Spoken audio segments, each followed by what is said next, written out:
Well, here's the fir tree. It's dead, leaning towards neighbor's house over here.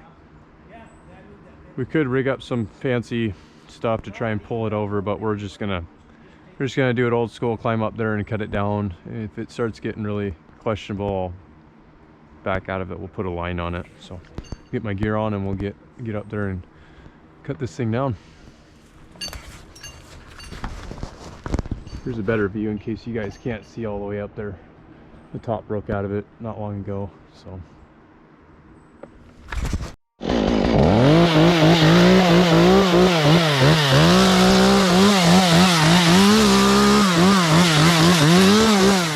So here I'm really quickly just trimming away some of the brush so I can get my lanyard around this tree. The base of it didn't seem to be too bad a shape, but no more than about 10 feet off the ground, my spikes were starting to sink into the tree, which is a really good sign of a lot of rot in the trees. So you guys start making some decisions on how high you're gonna go. And here you see me boring into the tree, and that's just to check what kind of wood I'm dealing with inside, you know, in the heart of the tree. If my saw would have sunk in there really deep without hardly any effort, I would have just put a line in this tree. I would have got down and got my slingshot and put a line in it and tried to just pull it over. But there's still some good wood inside there, and so it's just kind of testing it as you go up, checking the wood fibers. See, I'm looking here at the color of the fibers, you know, how easy does my saw go in to determine if it's still safe to climb. Yeah, at this point in time, I'm probably, 50 feet off the ground maybe, and again, spikes are just sinking really easy into the tree, so it's a little uncomfortable being up here. I was getting to the point where I was going to climb much more. I still had another maybe 60 or so feet to go, and if your spikes are going in that easy, it's not worth climbing anymore. So what I end up doing in this is getting a line set up, maybe another 20 feet or so above me. Okay, go ahead. And now we're just tensioning up with the come along and trying to get it influenced a little bit more away from the house towards the lay. And it's working pretty good. Every time he ratcheted it down, I can see the top moving to the right by quite a bit. So once you get that done, you can go back up and get your cuts in, much lower on the tree where it's safer, and just let the tension in the line just pull the tree over. Spot you can run. Okay.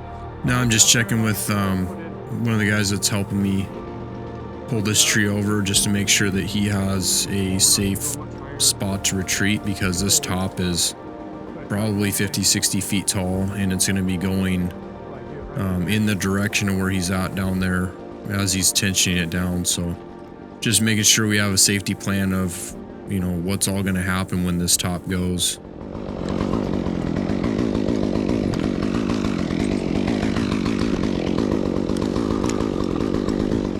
Here in a second, I'm going to go ahead and put in my face cut, and you can see me just using an angle cut first before I do my flat cut. Totally up to you guys how you want to do this.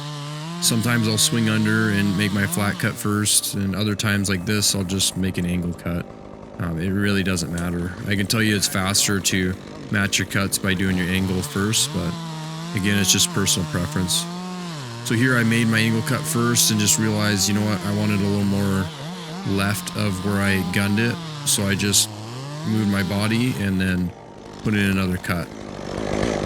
Here I'm just cleaning out that face. You got to make sure you don't have any Dutchmans in there or any blocks of wood that could cause this top to shift off course. Here I'm putting in the back cut, and immediately you're going to start having the tree move in the direction of your line where you're pulling it. Marcus, can you put any more tension on that? Just see if it's loosened up, but make sure you run back in there if it goes. So now we're just communicating just to make sure the guy who's helping me on the ground there is aware this top can go at any time. Just a quick note here before we pull this thing over. you have to be really careful that you don't thin that hinge out too much. If you thin it too much, then with the shape this tree is in, it could end up going in a direction you don't want it to go. And that's just because the holding wood in there is unpredictable. You don't know how much raw is inside the tree. Also, don't pull a tree over if you have too thick of a hinge. If that happens, not only could it actually rip down a part of the front of the tree where your lanyard is, and you could end up dying from that, but you could also have too thick of a hinge where it goes and then it leans over maybe 20-30 degrees and then it stops, and so you have a 50-60 foot top stop, and that could cause a severe amount of stress underneath you on the tree, and it could break the whole tree off. Just ratchet it and then bail back into the woods there.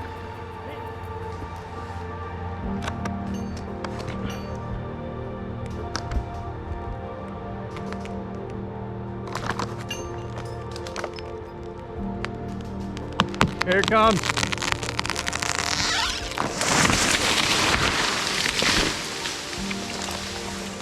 So just a quick tip to keep you guys safe while you're doing this: if you're falling trees from the ground or you're cutting them like I'm doing up in the air, make sure you're listening for the popping and cracking inside the tree on top of feeling it in your saw. You'll actually feel those movements inside the tree. Just make sure you're really being in tune with that, because that'll end up saving your life if something's about to go when you don't intend it to, and you can move around the tree and get out of the way.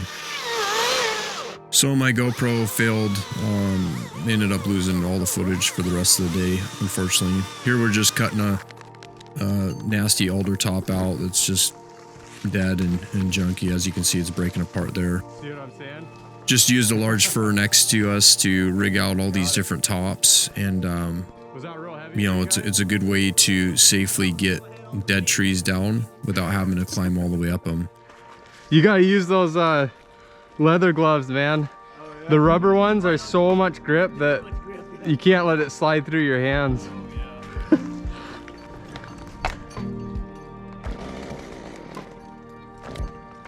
So if you are rigging, you know, half a tree down or a full tree at times using a porter wrap or something like that, sometimes you can just, you know, kind of put them on the ground like this where maybe they're caught up.